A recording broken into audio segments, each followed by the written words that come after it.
Hey everyone, I'm going to talk to you about run-ons and how you can avoid them in your writing because they are bad. You do not want to have them for the most part. Maybe there's somebody out there that will say, it's sort of their style, but no. Run-ons are things you want to avoid. They are sentence errors. They're not grammar, they're not vocabulary, they're sentence structure, sentence errors that relate to punctuation. Okay, I like to say that run-ons are like, they're really what they are two sentences, one, two, and they're coming together, they're in some writing, and there's nothing in between them when there should be. There should be like a period or a question mark or something to separate them, right? But instead there's nothing, so they just run together, okay?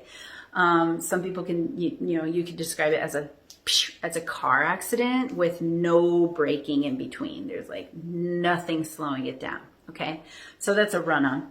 So let me give you an example of actual run-on in writing. So let's take a look at this run-on sentence.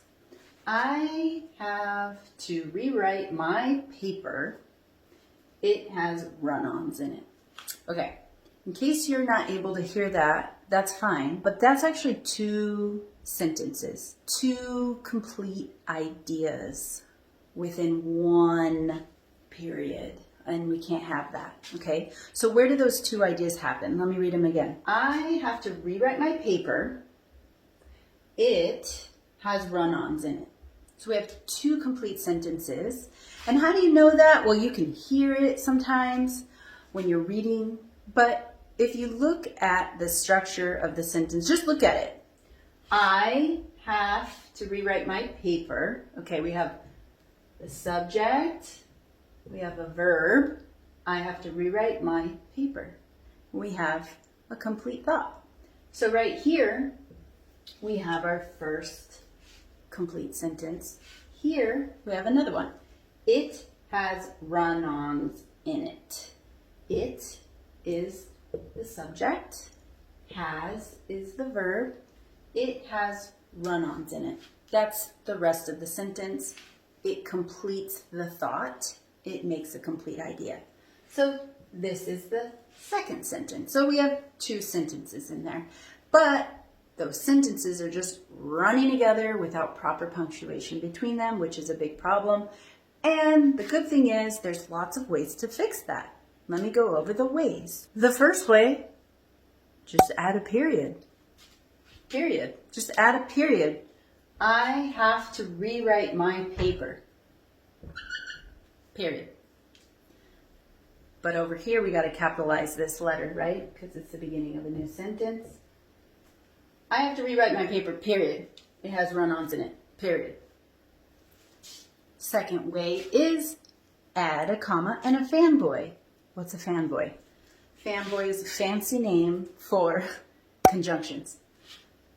F stands for A is and, N is nor, B is but, O is or, Y is yet, S is so. These are coordinating conjunctions. They help us connect two sentences together. But don't forget, you need a comma too. I have to rewrite my paper, comma. Then the fanboy. Which fanboy would work most logically here? Well, you have to understand the meaning of those words in order to choose the right one. I have to rewrite my paper because? Well, because is not a fanboy, but I will say that the word for is a fancy way to say because. So you could even write that down and say, I have to rewrite my paper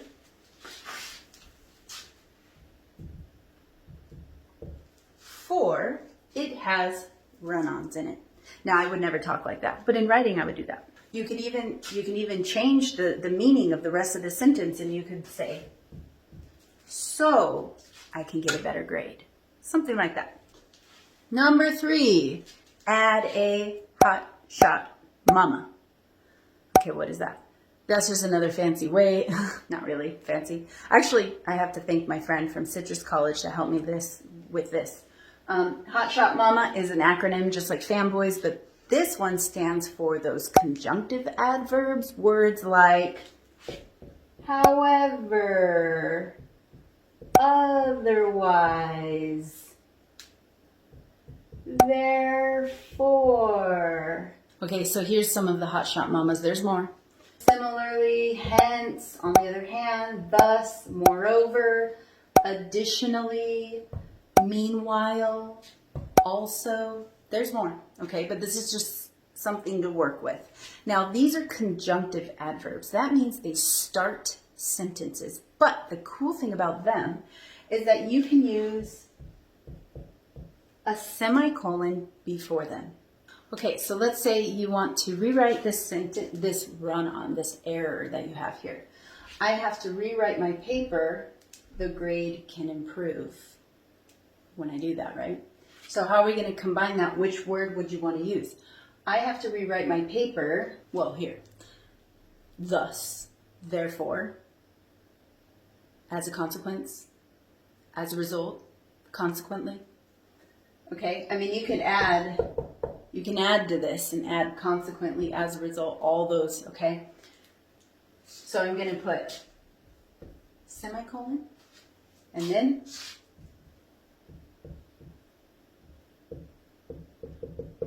consequently, comma, the grade can improve. I have to rewrite my paper, semicolon. Consequently, the grade can improve. Another way to fix a run-on in your writing is to add a was bit. What's was bit? Well, a was bit is another acronym, but these ones are for subordinating conjunctions.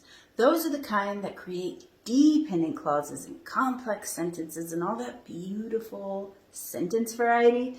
This is actually my favorite one. All right, so W stands for when, while, whereas. A is although, as. S is since. B can be before, because. I is if. And T is though and even though. These are subordinating conjunctions. It's easier to remember was bit. When you use these was bits, you're actually creating a dependent clause that's not as strong as an independent clause, which is what you have here. You have two independent clauses. So when you add one of these words to one of these clauses, you create a dependent clause. But that's not a bad thing. That's actually a great thing, because now you're going to have sentence variety. Now you're going to have a complex sentence, okay? So you can do that by putting the was but at the beginning of the first clause, the first sentence, or the beginning of the second one. But it has to be logical. It has to go in the right spot. So look at the idea here. I have to rewrite my paper. It has many errors in it. The logical conjunction that would go here would be a word like because or for, right? So what is the word up here that means because? Because. So now where are we going to put because? Are we going to put because here? Or are we going to put because here? Because I have to rewrite my paper, it has many errors in it? No. I have to rewrite my paper. There we go. I have to rewrite my paper because it has many errors in it. That's it. You fixed your run-on. But I would recommend when you do this, when you use was bits, try to use them at the beginning of your sentence. It brings in more sentence variety. Let me show you what I'm talking about. Okay, so here what I'm doing is I've actually started the sentence with the was bit. Because it has so many run-ons in it, comma, I have to rewrite my paper. Same exact words, same exact sentence. I just reordered it. And what else did I do? Don't forget, very important, I added a comma. So the rule is whenever you add a was bit to the beginning of a sentence, before that next sentence or clause, you need to make sure you have a comma because it helps with the flow of the reader, right? Because it has so many run-ons in it, I have to rewrite my paper. That's how it reads, okay? So those are the 4 ways that I like to teach my students to avoid and fix run-ons. Bye.